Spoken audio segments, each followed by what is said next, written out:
Good afternoon, everybody. My name is Asaf Ramarowski. I'm the Executive Director of SPME and SMEA, and it is my pleasure once again to welcome you back to our webinar series.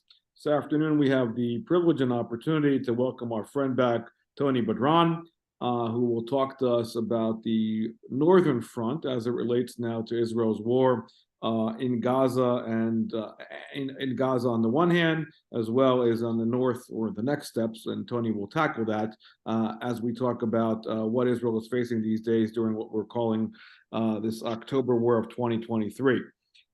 Tony is a research and analyst, a resident research and analyst for Tablet Magazine, where you can see a lot of his work there, which I highly recommend. He's also a research fellow at FDD, where he deals with, obviously, Lebanon, Hezbollah, Syria, and the geopolitics of the Levant. He was born and raised in Lebanon and has done a great deal of prolific work and research on the topic. His writings have appeared all over the place, but specifically in Tablet Magazine. And he's really knowledgeable on what's going on now, specifically in the north. As those of you who've been with us in the past know, Tony will talk for about a half hour or so, then we'll go into Q&A. Please type in your questions via the chat. If we do not get to your questions, I do apologize in advance. Please email me after the webinar and I'll do our best to respond in a timely fashion. So really, without further ado, Tony, it's great to have you back. It's great to see you. And the virtual floor is now yours. Thanks, Asaf. It's great to be back, and thank you for having me again. And good day to everybody who's very kind to join us today. So this is not obviously a pleasant occasion, but I will, do my best to give you my take on first how the stage was set for where we are, the function of Lebanon in that scene, and the role, obviously, of Iran and Hezbollah in all of it. But more importantly, also, or just as importantly, the role of the U.S. policy, both in shaping, first setting the stage for what happened on October 7th, and how it continues to shape the battlefield today, and how all the various players, Hezbollah and Iran included, are calibrating their own positions based on that and off of that. So just real quick, there's a factoid that gets lost in the conversation about the war in Gaza, this war in Gaza, which is that the last war in Gaza erupted in spring of 2021 after a 4-year lull in which there was nothing, even though during those 4 years there were very momentous developments in US policy towards Israel and the Arab-Israeli conflict, including the moving of the embassy to Jerusalem, the recognition of Israeli sovereignty over the Golan Heights, and obviously the Abraham Accords and all of that. And yet nothing happened.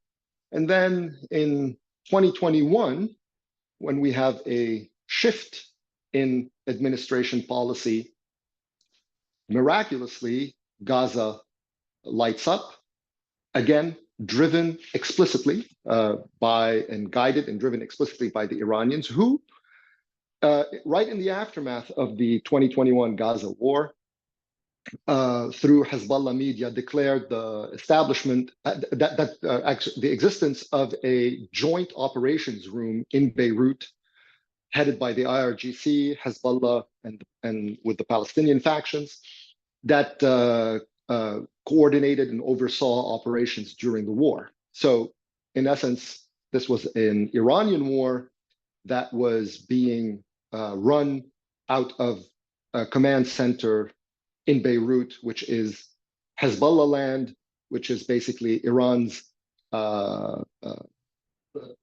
missile base or military operations base to the north of Israel. And this revelation then gave way to other developments that have happened since 2021 that were instrumental in getting us to where we are now. During that war, Hezbollah began allowing the firing of rockets against Israel anonymously without claiming responsibility. And just very quickly to give a background as to why this is an interesting development, because it's relevant to Hezbollah's behavior today. Since 2006, the war of 2006, there was about a period of about almost a decade, let's say, slightly under a decade, where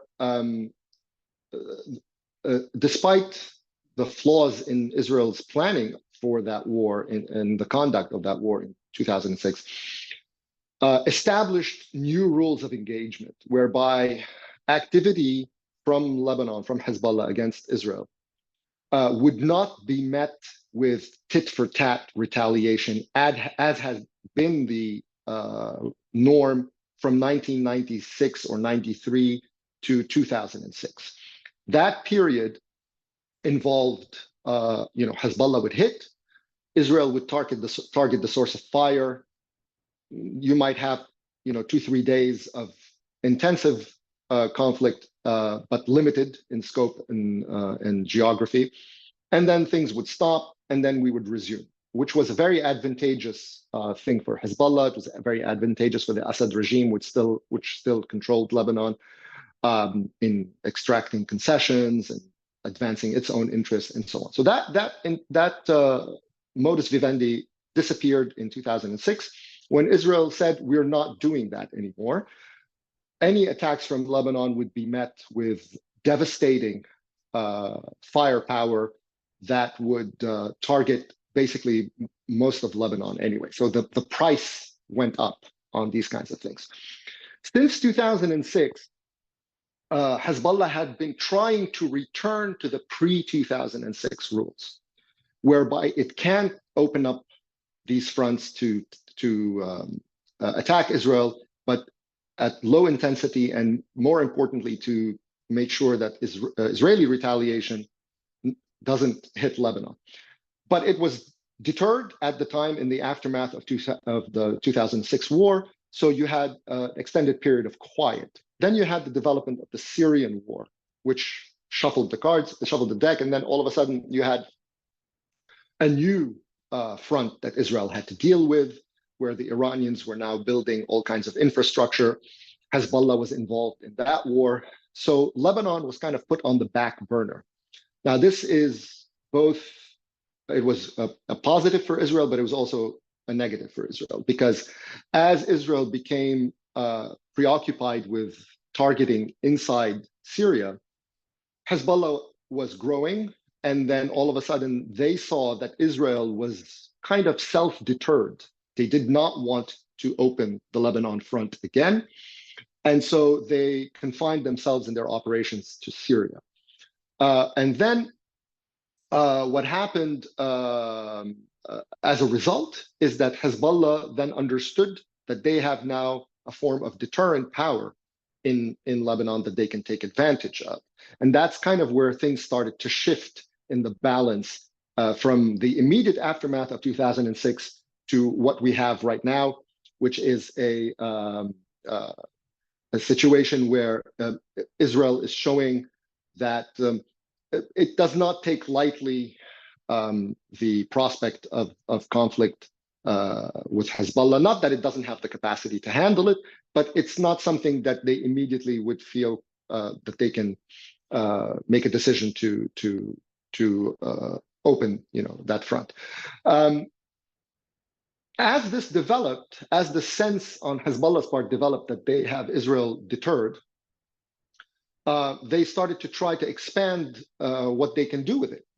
And again, the 2021 Gaza war is an example of it, just to kind of fast forward a little bit. And again, it was geared to a shift in the American posture, which translated again in Lebanon specifically. in Lebanon, the United States and Iran have an effective de facto condominium. The United States recognizes Lebanon as an Iranian holding. It recognizes that Iran and Hezbollah control the place, but at the same time, the United States, in a gesture towards the Iranians, which this again goes back to the Barack Obama days and the Syrian war, the language of it at least, not to mention the policy, the United States underwrites it. The United States underwrites its security sector. It underwrites a substantial amount of its economy. It underwrites it, and more importantly, it declares that it wishes to, quote unquote, stabilize it, which means that it does not look favorably to any development, that is to say, Israeli operations against Hezbollah that would destabilize the country. So to do so, to cement this policy, the administration moved in 2022. This is after Hezbollah began opening the Lebanese front to anonymous rocket firing.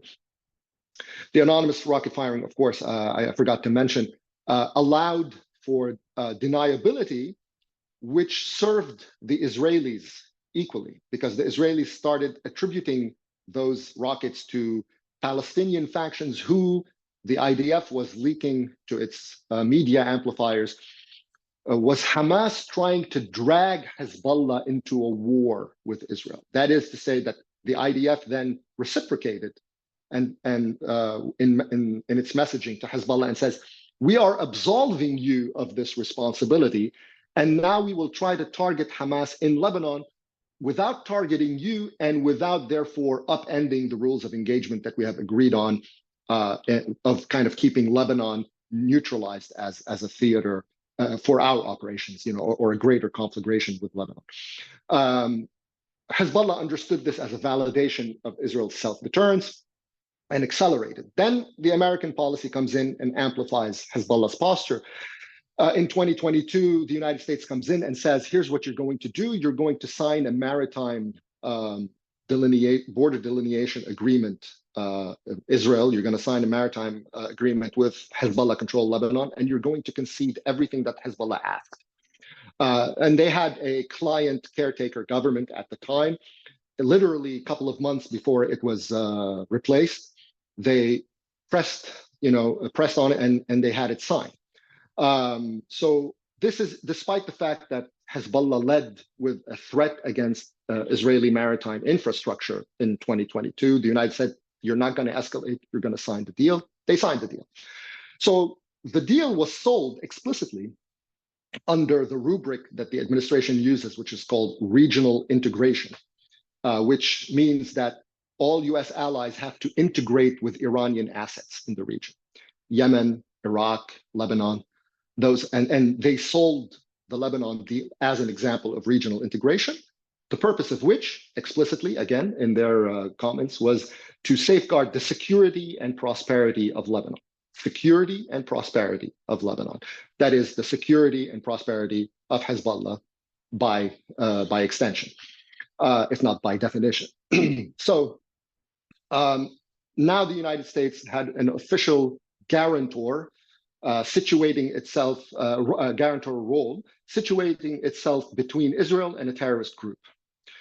That did not go unnoticed by Hezbollah. In the following, a few months later, they escalated their operations from Lebanon against Israel, because now they understood they have an American protective umbrella that amplifies Israeli self-deterrence.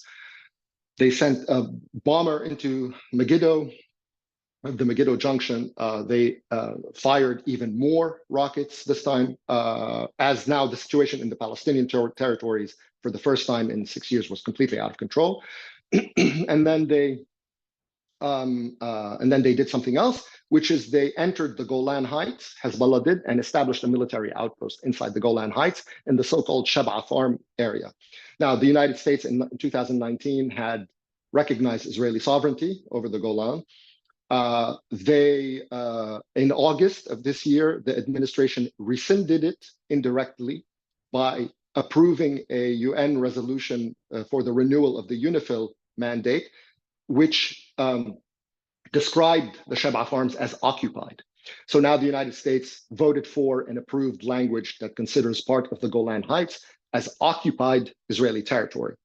Then Amos Hochstein, the mediator who got the maritime deal, went into Lebanon, and now he was trying to tie Israel down in a border demarcation process that on land now, okay? Asked whether that would include Shebaa, the administration would not rule it out. So not only did they rescind Israeli sovereignty over the Golan, they reversed a long-standing US position, which did not consider that part of the Golan as Lebanese ever. So now all of a sudden they're saying, well, we're not going to prejudge if that's going to be on the table or not. Major pro-Hezbollah developments in US policy. All of this is right on the eve of the October 7 attack. Meanwhile, throughout this entire time, as we have learned from reporting in the Wall Street Journal and the New York Times, citing Iran, Iranian, Hezbollah, and Hamas, and other regional sources, the planning for this attack of October 7 began sometime likely in late 2022, after the maritime deal or around the same time as the maritime deal. Accelerated in spring and summer of 2023, when you had the head of the Iranian Quds Force come into Lebanon twice, in April and then in August. We learned from the reporting that the paraglider training happened in Lebanon throughout that time. And so all of the planning of this operation and part of the training of this operation, you had intensive meetings and, in fact, relocation of senior Islamic Jihad and Hamas leadership to Lebanon under Hezbollah protection, because now Israel, with American protection and Israeli self-deterrence, these guys felt that they can be safe, because now if you target them in Lebanon, Hezbollah declared, we will open the front. Israel does not want to open the front.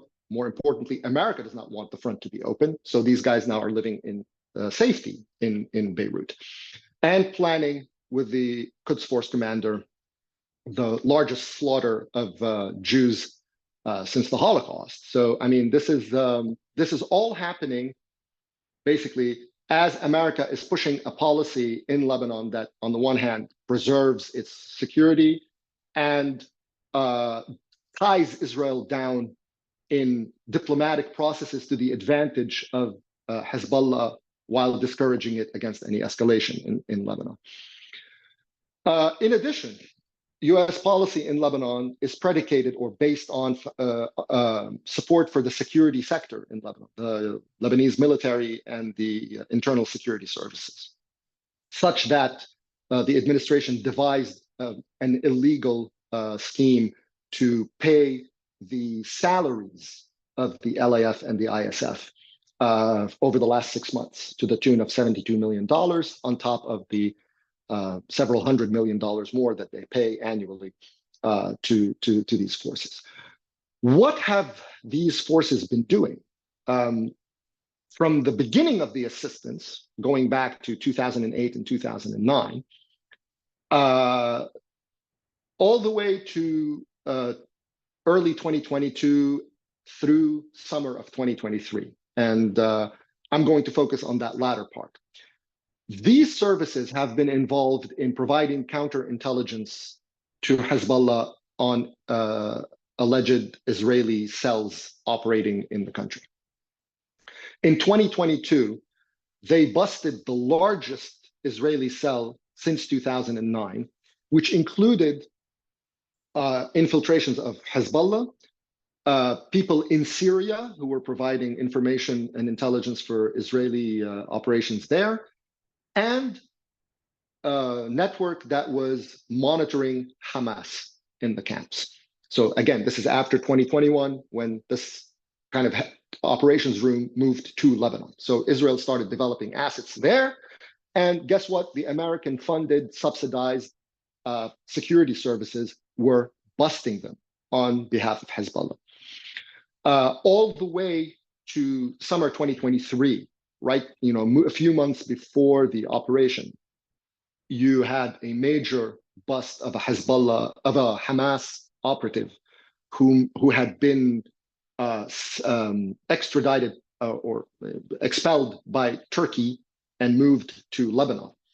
And he was operating in Lebanon, gathering intelligence. And the ISF, the Lebanese Internal Security Forces, busted him, which led then to Hamas tracing back all of his contacts in Gaza and shutting them out. So very likely had a very important impact on preserving and safeguarding Hamas operational security in the weeks and months ahead of the October 7th attack. So this is the lead up. Where are we now? The first thing that Hezbollah did when the war broke out, or rather after the attack, was to hit in the Shaba farms. That was the first strike. That wasn't a coincidence. They are basically pushing the advantage that they had set up based on US policy and the US posture. The development that happened after that was the Israeli response. First, the Israeli response was that actually we are going to start hitting Hezbollah, which they had avoided in the past, but they reverted to the pre-2006 rules, whereby they're doing tit-for-tat operations. So Hezbollah fires, Israel fires back at the source of fire or some other Hezbollah assets in the area, which is, as far as Hezbollah is concerned, the point. That's the objective. That's what they want to achieve. Where does the United States position itself in this regard? The United States announces publicly on several occasions, leading in the end even to senior officials saying it, they are against an Israeli preemptive strike against Hezbollah. So on the one hand, they're sending carrier strike groups with rhetoric that this is there to deter Hezbollah and Iran at the same time, and to help Israel defend itself. At the same time, the actual message is that Israel cannot strike preemptively against Hezbollah. So the rules or the posture that the United States has set up since 2021 remains in effect. Lebanon is an American protectorate, an American-Iranian in an American-Iranian condominium.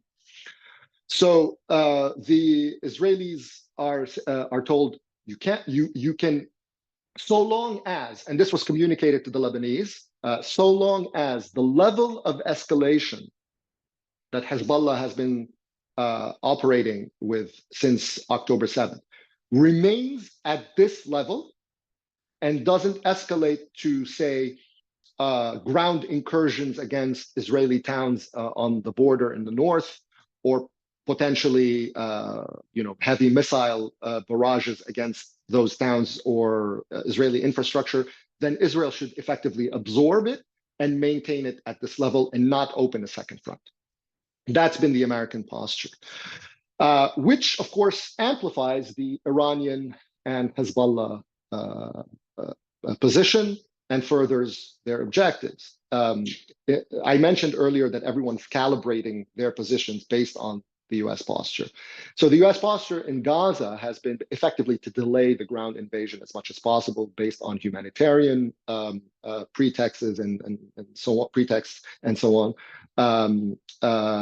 and then even leading to direct American intervention, which is a really funny thing to watch in the cabinet. You have the president coming in, you have Tony Blinken coming in, you have Austin coming in, and CENTCOM, Kurilla coming in, and all of these guys are communicating with the war cabinet and setting, in the media, setting conditions about the nature, scope, end game any offensive in Gaza. 13 days into it now, I think we are, if I'm not mistaken, or no, yeah, just about 12 days into it. And we have micromanagement by the United States, the objective of which is to derail or to delay any ground offensive, which is what the Iranians are saying. The Iranians are saying, well, you know, we have our Hezbollah attack dogs at the ready, and we have our Iraqi Shiite militias at the ready, and you know, you have a bunch of bases in the desert in Syria too that are within range. And so if you don't want this to blow up, you had better put your dog on a leash, and you had better make sure that you don't allow the Israelis to do anything that gets out of hand, and so on and so forth. Now, it doesn't matter if an offensive goes underway in the next, let's say, a couple of days or whatever. The point is, they understand that the United States posture is one of constraint against Israel and not one of support, right? And that's the point, right? So if you can then steer the international position led by the United States towards a limiting of Israeli activity in Gaza, then they will have achieved their objective, in addition to securing what for Hezbollah is the key elusive end goal, which had eluded them since 2006, which is to reestablish rules of engagement on the Lebanon-Israel border, where they no longer have to, where they can activate the front and no longer fear massive destruction in response. So those are, both on the strategic level and the tactical level, their objectives in this. And they are getting an assist from the United States in shaping the battlefield in a way that's advantageous to them, just as US policy set the stage for their ability to plan and train in Lebanon, leading to the October 7 massacre. So when you hear, I mean, will that change? Will Hezbollah enter the war? I mean, who knows? Wartime dynamics are fluid, but it's very interesting to see how Israeli officials, their statements, they implicitly accept what the Americans have announced publicly, which is that, we tell Hezbollah not to test us, not to escalate, blah, blah, blah. So, which means that we accept the current level of escalation, which is what the United States said they should do. That kind of catches us up to where we currently are. Of course, what happened with the propaganda coup over the Islamic Jihad rocket against the hospital also showed kind of what the Iranians have in store against, let's say, American embassies and diplomatic outposts, especially in areas that they directly control. So, and they used it again to try to push for additional constraints, on Israeli activity in Gaza. So. How that plays out now really, is the next step. Remains to be seen what the Israelis do, if they go in, how they go in, how that plays out, and how the Iranians then calibrate their position. But as things stand right now, they have made gains, again, with direct assists from the US and US policy in the region, specifically in Lebanon. So I don't know if I think that's about the half hour. So I will stop here and happy to answer any questions you have. Great, Tony. Thank you for all of that. There's obviously a lot to unpack, and you have your pulse of all this, of what's going on. As Tony said, we're now open for questions, and if you have your questions, please type in your questions via the chat. Let me start us off, Tony. I mean, and I don't disagree with anything you said. One of the shockers, and I think we've heard this from one of our colleagues, David Schenker, who was involved in the maritime conversations with Lebanon, was the surprise on the American side at the time that the Israelis accepted the conditions for the maritime, and as far as what was set up for them in this conversation.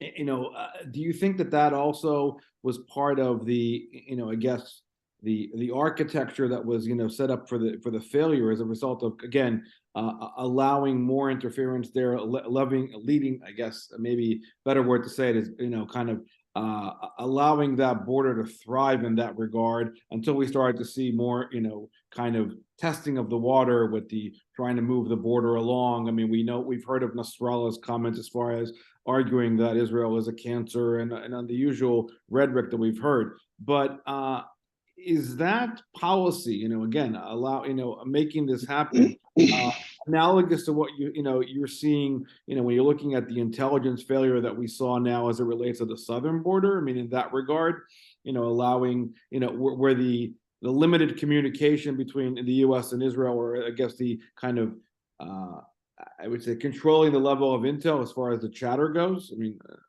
what's your take on that? So there's two parts of your question, as I understand it. So to answer your the first part, when in July, Nasrallah made a speech about the tents and the military outpost in the Golan and the Shaba farms, he was very explicit, very candid, and said, look, I'm paraphrasing, but not by much. We are modeling this on the maritime experience. At the time, we sent off the drones and threatened to target the Karish offshore platform. The Americans came, gave us what we wanted. Now we've done the same thing on land, and now the Americans let them come and do the same thing. That was what he said. And guess what happened? Amos Hochstein comes in to do exactly what he said. So there is a dance happening here that they understood from the maritime deal. My objection to the maritime deal was it was secondarily about whether the Lebanese may or may not get money out of it. Possibly, it was in the future, and sure, bad enough. That wasn't the issue. The issue was the signal in change in U.S. posture. The United States now was positioning itself as an interlocutor between Israel and Hezbollah, placing them at an equidistance and declaring that Lebanon is under American protection and that Israel's relationship with Lebanon is based upon, first, concessions, and then secondly, adding constraints through international investments in Lebanon that make it more difficult for Israel to take action in Lebanon. So when you had all the Obama-Biden echo chamber in DC and Tel Aviv running the same exact talking points about, which were, by the way, all written here by Daniel Shapiro. Okay, I mean, Amos Hochstein and Daniel Shapiro were writing the talkers, and then their little amplifiers were regurgitating them. Daniel Shapiro is the former ambassador to Israel under Obama, who is now the envoy for the hilariously titled position regional integration, which is a pro-Iran policy, masquerading as a pro-Israel policy. Anyway, the point is these guys were all putting out talkers that this is fantastic. It's a win-win. That was, if you Google win-win, you'll find like 13, 14 different guys and gals who used that little buzzword that came from Dan Shapiro and Amos Hochstein. Win-win for Israel because it establishes mutual deterrence or a balance of deterrence. Think about that. A balance of deterrence between Israel and Hezbollah is celebrated, and mediated by the United States, is celebrated as a good, which is hysterical. But there you go. They understood that. They acted upon it, and they repeated it in the summer. And it was, by the way, around that time, because it was the anniversary of the 2006 war, Hezbollah started releasing videos and hosting military exercises, or conducting military exercises for the cameras, in which tactics that were used exactly by Hamas in the south a few months later were featured. The use of a drone attacking a Merkava tank, the use of breaking through the fence to attack military positions and outposts on the border, trying to kidnap soldiers or kill soldiers, etc. Now, everybody had been focused on this tactic in the north because the Israelis anticipated, because Hezbollah had declared it, that this is going to come from the north. So this was, I think, in part at least, a distraction for Israel, which was amplified by the United States tying them down in this diplomatic process and blinding their intelligence effectively through the Lebanese security services. If you want to talk about the signals intelligence part, there's a great provocative piece by Lee Smith in Tablet about that came out maybe a couple of days ago. I really recommend that you guys have a look at that. So all of this is happening. So of course they are building based on the precedent of the maritime deal. The maritime deal was a seminal event, and very few people understood it, and most people missed it or cheered it on. And the repercussions of it are actually, in terms of Israeli security and strategic position, is awful. Your second part pertains to the intelligence part, which I'll reiterate for people to read Lee's piece. I also wrote a piece yesterday or the day before on the Lebanese security forces and their role in blinding Israel. There's a lot that needs answering in the stuff that the administration is leaking about what it knew, what it was tracking, and its assessments about the Iranian position in it. A lot of that needs answering because they're kind of all over the place, and the picture that their leaks and statements paint is not a good one. On the one hand, their initial response, the initial leak was, we were not tracking this. This took us by surprise. Really? Interesting. It was happening in Lebanon. You had people training on paragliders in Lebanon. You had dozens of high-level meetings of all the leadership, including the Iranians, happening in Beirut, where we have extensive collection capabilities in the Eastern Mediterranean as a whole, Syria, Iraq, the Gulf, everywhere. And we weren't tracking this. Interesting. Why?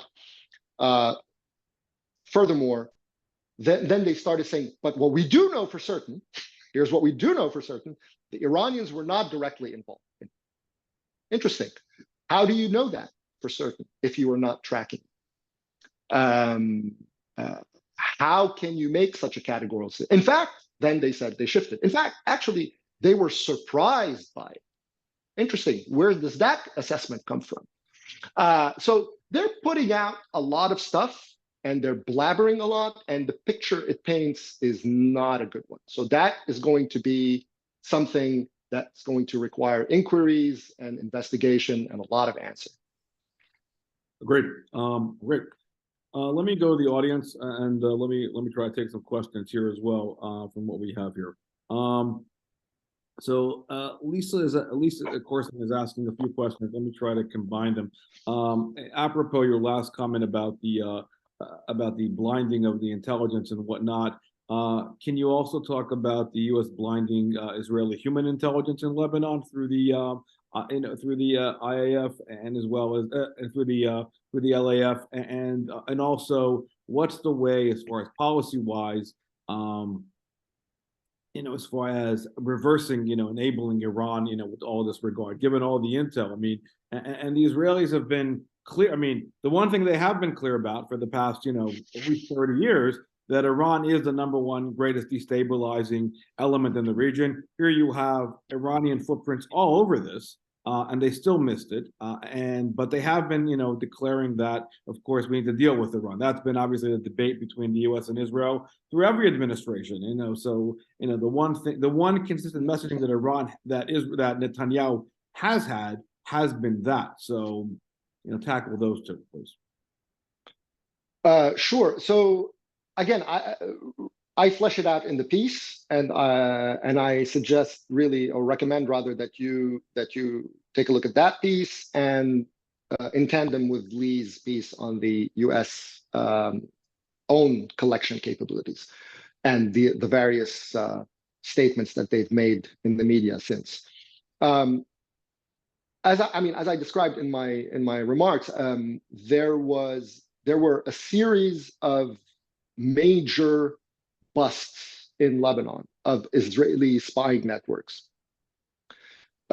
starting January 2022 all the way up to September 2023. So literally in the time frame of that window during which you had, on the one hand, the maritime deal from the U.S. point of view, and therefore the concomitant declaration of Lebanon as an American protectorate, the implementation of the assistance and salary payments to the LAF and all of that stuff, and the increased involvement in Lebanese affair, and the increased entanglement of Israel in diplomatic processes with Lebanon. It was during this time that the Iranians were intensifying their visits to Lebanon. It was in this time where you had Ziad Nakhale, the head of the Islamic Jihad, Saleh Aruri, basically the head of Hamas in the West Bank, other senior Hamas and PIJ commanders and officials who had now made Lebanon their home.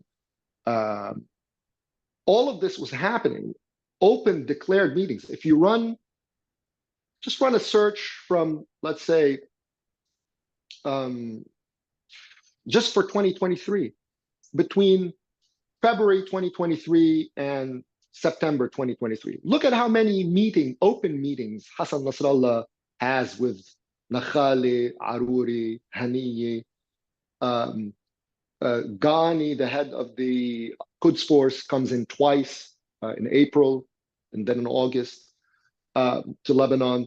These guys go to Iran, check how many meetings there are in Iran and in Syria with senior Iranian officials. Check how many times Abdullahian, the foreign minister, who, by the way, is an IRGC guy, just so that for those who are saying, well, what does a foreign minister have to do with operations? Abdullahian is an IRGC guy. That's his background. So just incredible activity that coincides with an uptick in kinetic activity out of Lebanon in March, April, and May of 2023. And it was throughout this period that, you bracket it in January 2022 and September 2023, you have major busts of Israeli cells in Lebanon that are focused on Hamas in particular. So I mentioned earlier about how Israel was signaling that, oh, Hamas now is in Lebanon, Hamas is in Lebanon, and they were flooding the media with that and kind of neutralizing Hezbollah, which I criticized at the time for different reasons, but it also itself showed that they were worried about what was being cooked in Lebanon, but at the same time, it wasn't clear how much visibility they had into it. And they also had their hands tied as to what they can do. There was a story in one of the camps, the Burj Shmali camp, where there was an explosion in a Hamas depot that was blamed on the Israelis. Possible. Then you had recently a fighting in the Ain al-Helwi camp, the main camp as well, which could have potentially compromised some of the operational security, but none of it really leads anywhere, and it's all controlled and and you get a sense that basically that the Israelis were reaching at that point. And the only constant in that regard is that the United States here is not feeding intel. It's unclear what its supposed, I've always opposed the plan that they have for the LAF and the ISF that the administration has. But what you would hear all the time from bureaucrats in the US government is like, well, this is great. It's actually very helpful for us because it gives us all these human intelligence sources in the LAF, these clients of ours that we're subsidizing and so on. So basically, all these clients were able to bust Israeli cells. None of these clients were able to provide the United States with meaningful intelligence about a plan that was a year in the making, which included training in Lebanon. And third, none of that was communicated to the Israelis. Very interesting, very interesting. So I look forward to getting some answers on these things. All of us do, I think, Tony. Thank you for that. Let me go into Robert's question, and I'll add to that. So again, the critical part about going into Gaza and dismantling Gaza as a way to establish deterrence in the north. I mean, and I will take it one step further to your point. I mean, you mentioned correctly that obviously Hania and Aruri, they found a comfortable home, not only in Lebanon but also in Qatar, and you got all these people running around, and so the taking the regional instability as far as what does it mean to actually, when the Israeli objectives are saying dismantling Hamas, if you're really doing a deep dive into all of this, it also means going after Lebanon, Qatar, and obviously not to mention taking even a step further, which is part of the issues that we're seeing here, is also the charities that have been funding the activity in North America and in Europe, and not to mention the Iranian aspect as well. So, are you seeing this multi-front, multi-denominational kind of front as far as the dismantlement of Gaza as a way to also, to Robert's point, also create some kind of deterrent on the northern border? And are you hearing any, real concerns about taking out the leadership in Lebanon properly? So let's start with Iran on this, right? The danger for Israel is that you lose sight of the strategic center of all of this, right? And your strategic objective in all of this, which is about Iran, right? If getting bogged down in Gaza, you have to, there are things that you have to do in Gaza. I'm not disputing any of that, just as there are things that they have to do in Lebanon. But the strategic focal point is Iran, right? And you do not want Iran to have the ability to distract you and bog you down while they proceed with their nuclear program as well.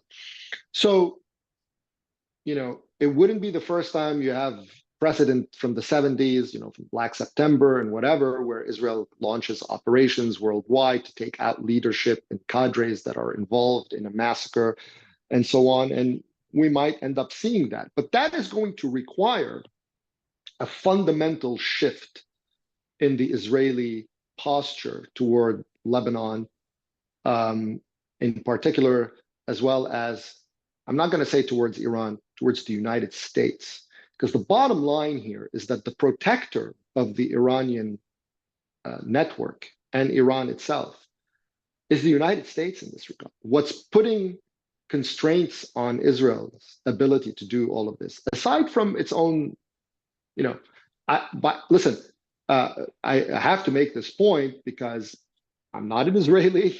I certainly am not an Israeli decision maker.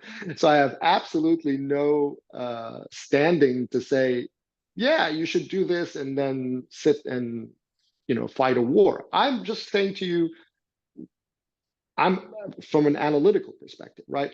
Because if you are saying now that actually I'm accepting American micromanagement of a kinetic operation, both in Gaza and constraints upon what I can do in Lebanon, and that I'm forced to accept levels of escalation, the threshold for which is set by the United States on behalf of a terrorist organization, you're in trouble. You're in trouble. That's not a very good position to be in. If the I wrote a couple of pieces in Tablet throughout the year. One's called Hezekiah's Mistake, and the other one's called The New Herodians, in which I kind of draw on historical analogies to make a point about the sort of imperial Israel's encounter with empire throughout its history. And if the American empire now is treating you like a client and micromanaging your now there's a reason for it. There's dependency on in terms of weapons supplies and everything, but what was supposed to be an alliance against a common foe is now redesigned, right? How does America see Iran? How does America see the region itself and the region regional posture toward Iran that it desires to see? That's why regional integration as a category is such a meaningful and pernicious category, right?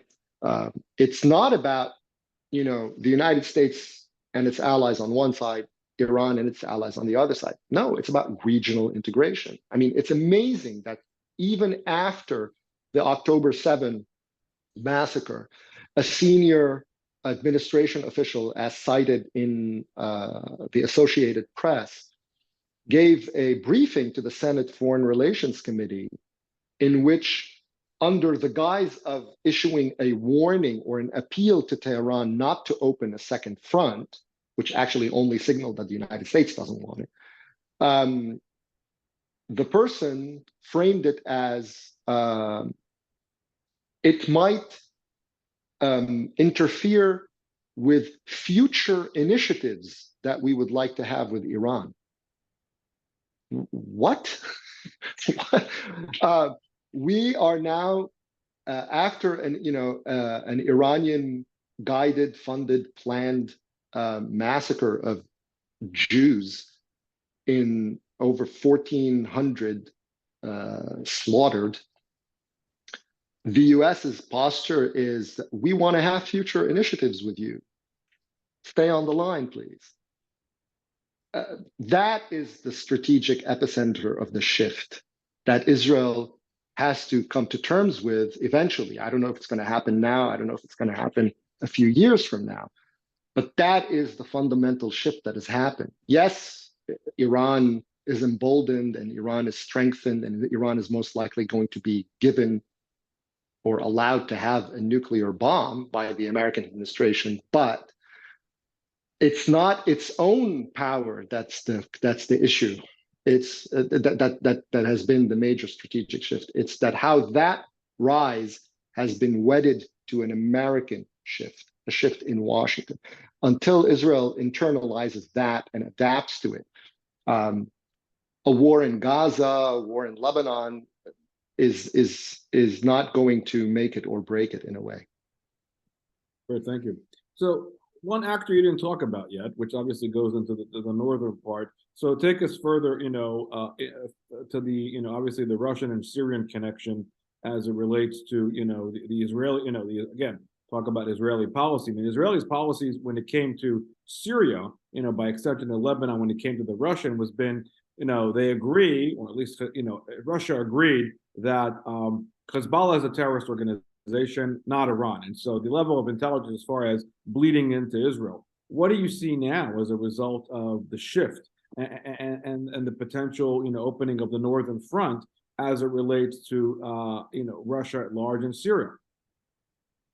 Well, at this point, I mean, I I still don't see yet an actual opening of the front in the way people conceive it, like a major war, right? Because the American administration has set a threshold that is convenient to the party involved, Hezbollah, that you are allowed to do this at this level. And if the Israelis accept it, then they accept it. And then that's that. Now, I mean, we'll see what happens when they enter Gaza. But if this level of escalation is deemed acceptable by all parties, it's unclear if you necessarily have a full-blown conflict. I'm not saying you won't, but I'm just saying it's unclear if that necessarily leads to it. The Russian position obviously changed, or the dynamic between the Russians and the Israelis changed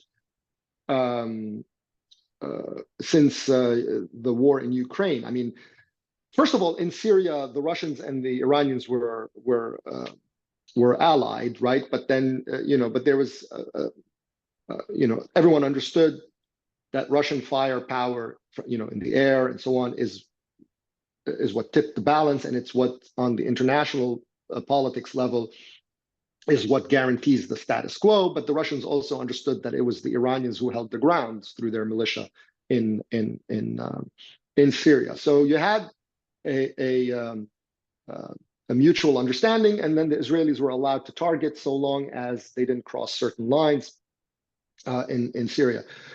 The administration has been pushing the Israelis to shift their position on Ukraine for the last 2 years, basically, and that's and in that time, the Russian-Iranian cooperation has intensified, as you have drones, and in particular Iranian drones being being supplied to the Russians in the Ukrainian theater, which, by the way, now also can include ballistic missile development, which the administration has allowed the UN restrictions on to lapse. So in that time, the United States did not sever its relationship with Iran. It did not impose costs on Iran. In fact, it actually only financed Iran. It allowed the sales of Iranian oil, did not enforce sanctions, and most recently gave them about $16 billion.